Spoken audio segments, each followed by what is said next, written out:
Hi నమస్తే. ఒక మంచి వీడియోతో మీ ముందుకు రావాలని. చిన్న విషయాలేనండి, అన్నీ తెలిసిన విషయాలే. కాకపోతే ఏంటంటేనండి, ఎవరన్నా ఒక అమ్మాయి ఒక అబ్బాయిని ప్రేమించిందనుకోండి. ప్రేమించినప్పుడు ఏంటంటే ఆ అమ్మాయి అతి ఉత్సాహంలో ఏం చేస్తుందంటే ఆ అబ్బాయితో అన్నీ షేర్ చేసుకున్నవి, ప్రేమించినప్పుడు అన్ని గుట్లన్నీ చెప్పుకున్నవి, తన వ్యక్తిగత విషయాలు, ఫ్యామిలీ విషయాలు అన్నీ వాళ్ళతో షేర్ చేసుకుంటారండి ఈ ఆడపిల్లలు. షేర్ చేసుకున్నప్పుడు ఏమవుతుందంటే ఆ ప్రేమలో కానీ ఆ కళ్ళు కనపడని స్టేజీలో ఏది ప్రేమ అనే ఒకటి ఉంది కదా, దాన్ని అది మామూలుగా ఉండదండి. ఆ లెవెల్ వేరే లెవెల్లో ఉంటుంది. అది వాళ్ళకి ఏమి హద్దు అదుపు నోట్లో ఏముంది ఏం చెప్పకూడదని ఇంగిత జ్ఞానం కూడా ఉండకుండా వాళ్ళు ఏం చేస్తారంటే అన్ని విషయాలు వాళ్ళతో షేర్ చేసుకుంటారు. మా పిల్లలు చేసుకున్నప్పుడు ఏమవుతుందంటేనండి, వాడు కరెక్ట్ మనిషి అయితేనేమో ఈ అమ్మాయి విషయాన్ని తీపి జ్ఞాపకాలుగా ఉంచుకుంటాడండి. అరే అమ్మాయి నాతో మనసు విప్పి మాట్లాడింది. అదే కనుక కన్నింగ్ గాడు అనుకోండి, మీరు డెఫినెట్గా ఏం చేస్తాడంటే ఆ అమ్మాయి అన్న ప్రతి పాయింట్ని క్యాచ్ చేసి దాని వీడియో రూపంలోనో ఆడియో రూపంలోనో పెట్టుకుంటాడు.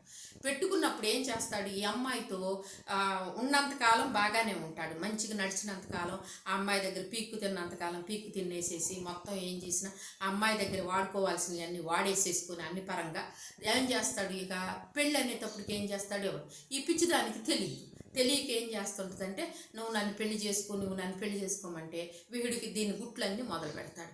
ఆ రోజున అట్టన్నా, ఈ రోజు ఇదిగో నీ వీడియోలు ఎలా ఉన్నాయి, నా ఆడియోలు ఎలా ఉన్నాయి, నువ్వు పెట్టిన మెసేజ్లు అట్టన్నాయి, నీ అన్నీ నేను ఇచ్చేస్తాను, అసలు నిన్ను అక్కడ సోషల్ మీడియాలో పెడతాను, లేకపోతే నేను బజార్ పాలు చేస్తాను, నీ కుటుంబంలో గురించి ఎలా చెప్పావు అలా చెప్పావు, ఇదిగో నీవు ఆ రోజున మన ఇద్దరం ఇలా హోటల్ రూమ్లో ఉన్నా, ఇలా ఓ రూమ్లో ఉన్నావు, అక్కడ ఉన్నావు, ఇక్కడ ఉన్నావు, కాబట్టి నీ అన్నీ బయట పెడతానని చెప్తారు. ఇప్పుడు ఈ ఆడపిల్లలకు కూడా అండి కనీసం ఇంగిత జ్ఞానం ఉండాలండి. ఏంటో తెలుసా, ఒక పిల్లాన్ని ఇష్టపడేటప్పుడు సగర్వంగా మీ కుటుంబ సభ్యులతో చెప్పి, మీ బ్రదర్స్తో, మీ నాన్నగారితో, అందరితో చెప్పి ఆ అబ్బాయికి మంచి క్వాలిటీలు ఉంటాయి మీరు అర్థం చేసుకొని, నాన్న ఇదిగోండి మీరు కూడా అబ్జర్వ్ చేయండి, మీరు కూడా గమనించండి, అన్నదమ్ములకి అమ్మకు నేను ఒకరోజు తీసుకొస్తాను, అతను చూడండి, అతను చదువుల పరంగా నెంబర్ 1, ఉద్యోగ పరంగా అన్ని రకాలుగా ఉంది, కులం తప్పిన మంచివాడు నాన్న, నా కులమే అవసరం లేదు, నేను అబ్బాయిని పెళ్లి చేసుకుంటాను అని చెప్తే తల్లిదండ్రులు ఫస్ట్ వ్యతిరేకిస్తారేం కానండి, అంత తొందరగా బిడ్డను ఇచ్చే అంత మూర్ఖులు అనేవాళ్ళు ఒక 2%, 1% ఉంటారు, కానీ అందరూ మూర్ఖులు ఉంటారండి. నిజంగా అతను జెన్యూను పిల్లవాడు టాలెంట్ ఉన్నాడు అనుకున్నప్పుడు మీరు దయచేసి ఆడపిల్లలకు ముఖ్యంగా చెప్పేది ఏంటంటే, మీరు వాళ్ళు పిలిచిన చోటకల్లా వెళ్ళి మీ జీవితాలను మీరు పాడు చేసుకోవద్దండి. దానివల్ల మీ లైఫ్ అంతా ఖరాబ్ అయిపోతుంది. ఒక్క తప్పు మీ జీవితంలో మీరు వెనక్కి తీసుకోకుండా మళ్ళీ మీరు ఎదగటానికి కూడా లేకుండా ఈ సమాజంలో చులకనయ్యి అందరి ముందు పలసనవుతారు. కాబట్టి తల్లిదండ్రులని ఎప్పుడైనా సరే మీరు ఏ విషయం చేసినా తల్లిదండ్రులకు చెప్పండి. మీకన్నా సంతోషపడేవాళ్ళు, మీరేం పని చేసినా, మంచి పని చేసినా, చెడు పని చేసినా దిద్దే వాళ్ళలోనూ మిమ్మల్ని చూసి సంతోషపడేవాళ్ళు తల్లిదండ్రులు మించిన స్నేహితులు కానీ, అన్నదమ్ములు మించిన అక్క చెల్లెళ్ళు మించిన వాళ్ళు ఎవరు ఉంటారండి. మీ కుటుంబ సభ్యులే మీకు ముఖ్యం. అలా కాకుండా అన్ని గుట్టుగా దాసేసి వాడితో చేయాల్సిన చండాల పనులన్నీ చేసేసి నీ బ్రతుకంతా వాడి చేతిలో పెట్టేసేసి నువ్వు సర్వనాశనం అయిపోయిన తర్వాత నీ తల్లిదండ్రులు చేతి వాళ్ళు సమాజం ముందు తలెత్తుకోలేక వాళ్ళు అన్యాయంగా ఇంట్లో మగ్గిపోవాల్సి వస్తుంది, బయటికి వెళ్ళి చెప్పుకోలేక. ఈ ఆడపిల్లలకండి మనం చెప్పాల్సింది ఒకటి, అమ్మ మీరు జాగ్రత్తగా ఉండండి. ఒక అబ్బాయిని మీరు ఇష్టపడితే ఏదైనా సరే మీరు ఫస్ట్ మీ తల్లిదండ్రులు చెప్పండి, ఓపెన్గా చెప్పండి. ఎందుకంటే సీక్రెట్లు అనేది మీ జీవితాన్ని అంధపాతాళంలోకి వస్తుంది, అంధపాతాళంలోకి. కాబట్టి జీవితం మంచి అనుకుంటే వెళ్ళండి, చెడు అనుకుంటే ఒక్క అడుగు కూడా ముందుకేయండి.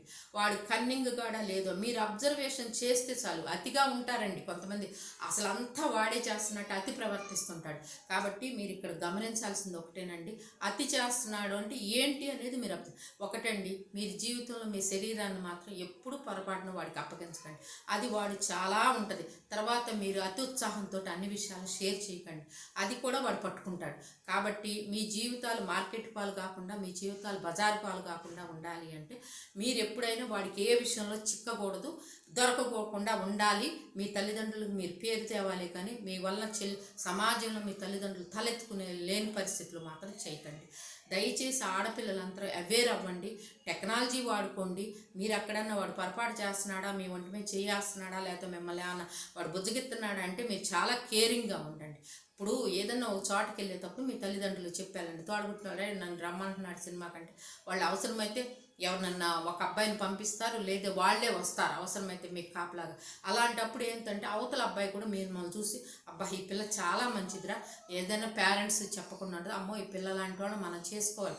మీరు ఎప్పుడైతే ఈ పనులు మానేసి తల్లిదండ్రులు కుటుంబ సభ్యులు కాదని వాడు అంపడదు, మీ లీనియన్స్లు అన్నీ కనిపెట్టేసి వాడు మిమ్మల్ని ఎక్కడ వాడుకోవాలో అక్కడ వాడుకుంటాడు. కాబట్టి దయచేసి నేను చెప్తున్న ఆడపిల్లలకి, మీరు టీనేజ్ వచ్చిన దగ్గర నుంచి ఒక పెళ్ళికి ఎదిగే వరకు కూడా మీరు చాలా జాగ్రత్తగా ఉండండి. అది అన్ని ప్లేసుల్లో కూడా, కాలేజీల్లో కానీ ఉద్యోగ ప్లేసుల్లో కానీ ఎక్కడైనా సరే. ఎందుకంటే వాళ్ళు ఒంటరిగా వెళ్ళాల్సి వస్తుంది. ఒంటరిగా వెళ్ళేటప్పుడు మీరు మనోధైర్యంతో వెళ్ళండి, మనోబలంతో వెళ్ళండి. మీరు చేసే ప్రతి పని క్లారిటీగా ఉండేటట్టుగా బ్రెయిన్లో పెట్టు. ఎక్కడ ఏదున్నా ఇవాళ మనకి చట్టం కూడా, న్యాయం చట్టం అన్నీ కూడా అందుబాటులో ఉన్నాయి. మీకు ఎక్కడైనా ఏదన్నా వాడు ఇబ్బంది కలిగిస్తున్నాడంటే ఇమీడియట్గా మీరు ఫోన్ చేసి పోలీస్ స్టేషన్కి కానీ అన్నిటికి కానీ ఇవాళ చాలా కేంద్రాలు కూడా ఉన్నాయి, అక్కడ ఫోన్ చేసి ఇన్ఫర్మేషన్ ఇస్తే వితిన్ 24 అవర్స్లో మిమ్మల్ని వచ్చి వాళ్ళు వెళ్తారు. కాబట్టి ఆడపిల్లలు తప్పకుండా మీరు ఖచ్చితంగా ఒక ప్రేమలోకి దిగేటప్పుడు మాత్రం మీరు చేయాలని బేసిక్ పాయింట్స్ ఏంటి అంటే, మీరు పొరపాటును కూడా వాటితోటి ఎక్కడ క్లోజ్గా మూవ్ అవ్వద్దు. ఇవాళ ప్రతిదీ సోషల్ మీడియా అనేది చాలా చండాలంగా తయారైంది. ఆ సోషల్ మీడియాను కనుక బజారు పాలవుతే మీ జీవితాలు ఆత్మహత్యలు వైపు వెళ్తాయి. కాబట్టి ఇవందరూ అవేర్ అయ్యి చక్కగా మీ లైఫ్ని దిద్దుకుంటూ, మీరు ఏదైనా ఉద్యోగమైనా చదువు అయినా ఎక్కడైనా సరే సగర్వంగా తలెత్తుకొని తిరిగేటట్టుగానే ఆడపిల్ల ఉండాలండి. ఈ చిన్న చిన్నవి కనుక మనం కొన్ని కనుక పాయింట్లు కనుక మనం నోట్ చేసుకొని బ్రెయిన్లో పెట్టుకొని ఫిక్స్ చేసుకోవాలి. అసలు మైండ్లో కూడా కాదు, ఫిక్స్ చేసుకొని మనం ఇలాగే ఉండాలంటే ఒక్క మగపిల్లాడు కూడా మీ అంక చూడండి. మీరు తల్లిదండ్రుల ముందు మీరు ఎంతో గొప్పగా కూతురుగా ఉంటారు. ఈ విషయాలు మర్చిపోకుండా మీ లైఫ్ని మీరు చక్కగా మలుచుకొని మీరు కెరియర్లో మంచిగా ఎదగాలి. కానీ ఎక్కడో మీకు హడ్డీలు అయిపోయి మీ లైఫ్ని మీరు పాడు చేసుకోవద్దండి. ఈ జీవితం చాలా చిన్నదండి. ఈ చిన్న దాంట్లో అందమైనగా మీరు మలుచుకోవటానికి ట్రై చేయండి. మరొక మంచి వీడియోతో మీ ముందుకు వస్తాను. షేర్ చేయండి, లైక్ చేయండి, కామెంట్ చేయండి, ఎస్పెషల్లీ సబ్స్క్రైబ్ చేసుకోండి.